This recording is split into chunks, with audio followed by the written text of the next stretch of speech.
राम राम एक, राम राम दो, राम राम तीन, राम राम चार, राम राम पाँच।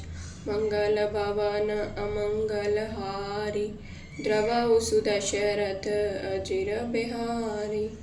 आज मैं आपको रामचरितमानस सुंदरकांड दोहा नंबर 16 का अर्थ बताने वाली हूँ। हे माता सुनो, वानरों में बहुत बल बुद्धि नहीं होती है, परंतु प्रभु के प्रताप से बहुत छोटा सर्प भी गरुड़ को खा सकता है, अत्यंत निर्बल भी महान बलवान को मार सकता है। चौपाई एक का अर्थ। भक्ति, प्रताप, तेज और बल से सनी हुई हनुमान जी की वाणी सुनकर सीता जी के मन में संतोष हुआ। उन्होंने श्री राम जी के प्रिय जानकर हनुमान जी को आशीर्वाद दिया कि हे तात, तुम बल और शील के निधान हो। क्या आशीर्वाद दिया सीता माता ने? तुम बल और शील के निधान हो।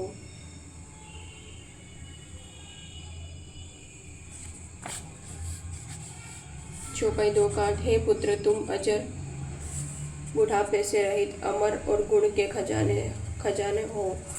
श्री रघुनाथ जी तुम पर बहुत कृपा करे, प्रभु कृपा करे।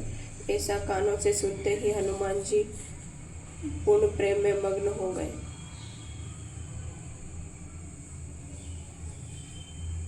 और क्या आशीर्वाद दिया?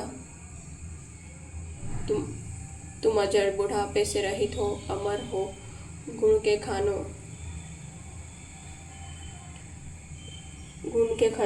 खजाने हो।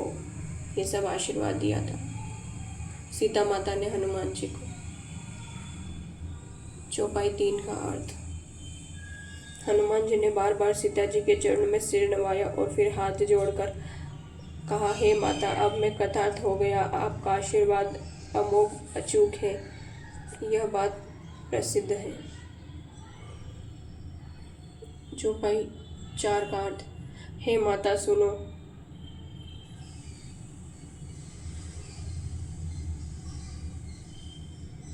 हे माता सुनो, फल वाले वृक्षों को देखकर मुझे बड़ी भूख लग आई है। सीता जी ने कहा, हे बेटा सुनो, बड़े भारी योद्धा राक्षस इस वन की रखवाली करते हैं। तो क्या कहा? मुझे बहुत भूख लग रही है। अब राम भगवान का काम हो गया है कि सीता जी का पता लगाने का, तो अब मैं कुछ भी खा सकता हूँ।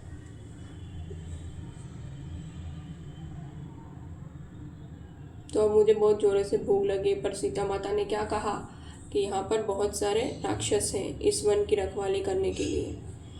चौपाई पाँच का अर्थ। हनुमान जी ने कहा, हे माता, यदि आप मन में सुख माने, प्रसन्न होकर आज्ञा दे तो मुझे उनका भय बिल्कुल भी नहीं है।